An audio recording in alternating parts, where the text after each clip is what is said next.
Hi, my name is Abby Suckle, and I'm going to tell you a little bit about the zoning and St. Bart's Episcopal Church.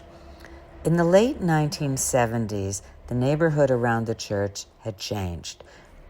Originally, it was a upscale residential community on Park Avenue, but as in the post-war areas, as many of the new buildings got built in the 50s and 60s, what happened is it became a commercial office buildings.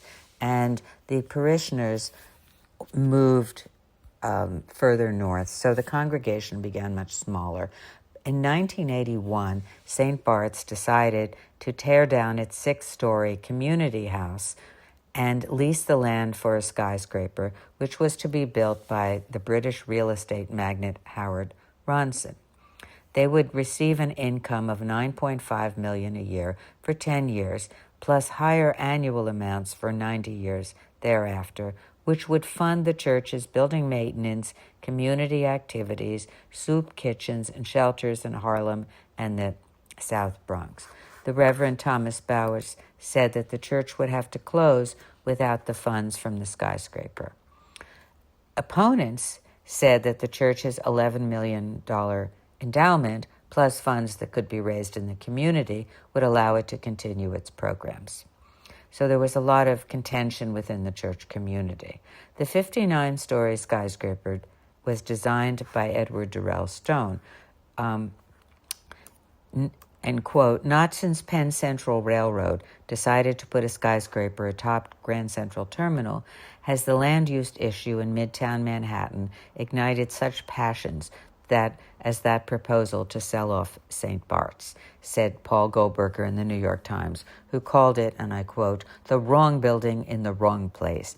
He pointed out that it would also look something like the Trump Tower after he took a look at the renderings. The Times then went in to write a scathing criticism that, again, quote, "however much the architects of the project speak in terms of appropriateness and harmoniousness, there can be no better reminder of how, in matters architectural, one must watch what architects do and not listen to what they say."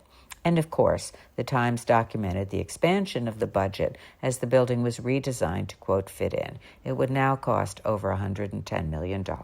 Sabers were drawn, and the fight became a holy war, pitting the religious establishment of the church against the preservationists, and everyone got into the ring. City Comptroller Harrison Golden decreed the canyonization of Madison Avenue.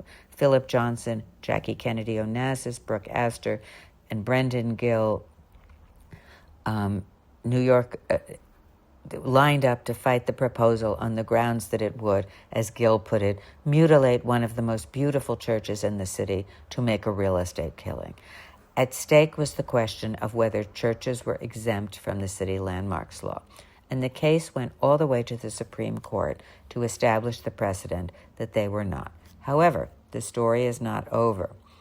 In 2018, with the new East Midtown zoning plan, about 50,000 square feet of the air rights for St. Bart's were purchased by J.P. Morgan Chase for $20 million, allowing the bank to begin tearing down the Union Carbide building.